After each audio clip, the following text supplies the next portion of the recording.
지난 느헤미야 9장에서는 이스라엘의 회개 운동이 일어났습니다. 그들은 이스라엘의 지난 역사 가운데 함께하신 하나님의 자비와 그리고 이스라엘의 불순한 모습을 돌아보았습니다.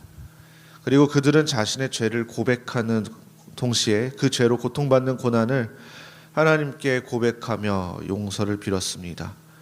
그리고 오늘 본문에서는 자신들의 지난날의 그 잘못을 다시 한번 돌이키며 하나님 앞에 거룩한 백성으로 살아가게 됐다고 다짐하고 결단하는, 맹세하는 그 임봉을 하는 시간을 갖는 것을 보게 됩니다. 오늘 본문 1절에서 27절에서는 먼저 율법을 따르겠다고 맹세하고 임봉을 한 사람들의 명단이 나옵니다. 먼저 1절은 정치 지도자들의 명단이고 2절부터 8절까지는 제사장의 명단이며 9절에서 13절까지는 레위인의 명단, 그리고 14절부터 27절까지의 명단은 바로 백성의 우두머리, 족장들의 명단입니다.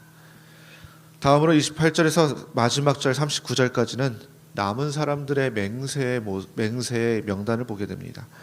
그들은 제사장들과 레위 사람들과 문지기들과 노래하는 자들과 느디님 사람들과 그 외 백성들과 그들의 아내 그리고 자녀들의 명단이었습니다.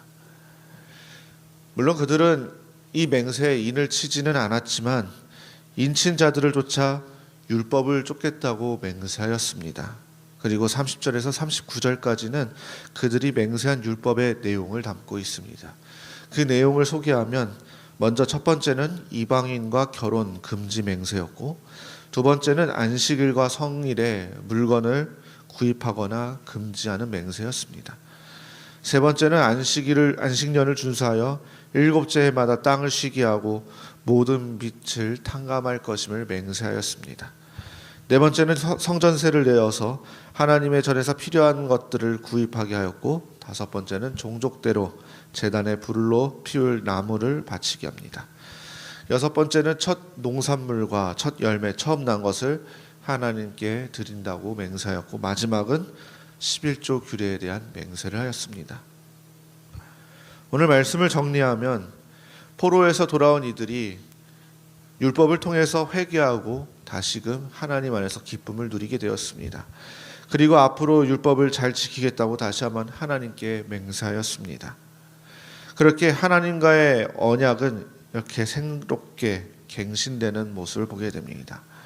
그렇다면 오늘 말씀을 우리의 삶에 적용해 본다면 어떻습니까? 우리 역시 마찬가지입니다. 하나님의 백성으로서 우리가 하나님의 말씀을 붙들고 살아가는데, 우리가 하나님의 관계를 온전히 유지하는 방법은 바로 하나님께서 주신 하나님의 말씀을 잘 지키는 것이고, 또한 하나님의 말씀 듣기를 기뻐해야 하며 하나님의 말씀을 따르기를 기뻐해야 한다는 것입니다. 우리가 하나님을 믿는 하나님의 자녀로서의 삶을 살아가고 있습니다. 그런 가운데 하나님을 믿는다는 것은 무엇입니까? 단순히 하나님의 존재를 믿는 것이 아니라 나의 하나님이심을 고백하며 하나님께서 말씀하신 그 모든 것들을 지키며 행하는 것이 바로 믿음일 것입니다. 특별히 우리가 하나님을 믿으며 결단하며 살아갈 때에 단순히 하나님을 믿습니다 입술로 고백하는 것이 아니라 우리의 삶에서 말씀대로 살아가겠다고 다짐하고 거룩한 삶을 지키겠다는 그런 마음과 하나님의 집을 책임지는 헌신, 이 모든 것들이 우리의 삶에 나타나야 할 것입니다. 바로 하나님의 말씀을 순종함을 통해서 하나님 앞에 거룩한 삶을 살고, 또한 하나님의 말씀에 순종하는 자로서 하나님의 백성임을 다시 한번 하나님께 고백하며, 마지막으로 하나님의 백성된 우리도 하나님의 말씀에 합당한 삶을 살아가는 것입니다. 오늘 주신 말씀이 다시 한번 우리의 삶에 적용되기를 소망하며 하나님의 자녀로서 하나님의 귀한 말씀을 믿고 듣고 순종하는 참된 그리스도인들이 되시기를 주님의 이름으로 소망합니다. 오늘 주신 말씀 묵상하시면서 함께 기도하시겠습니다.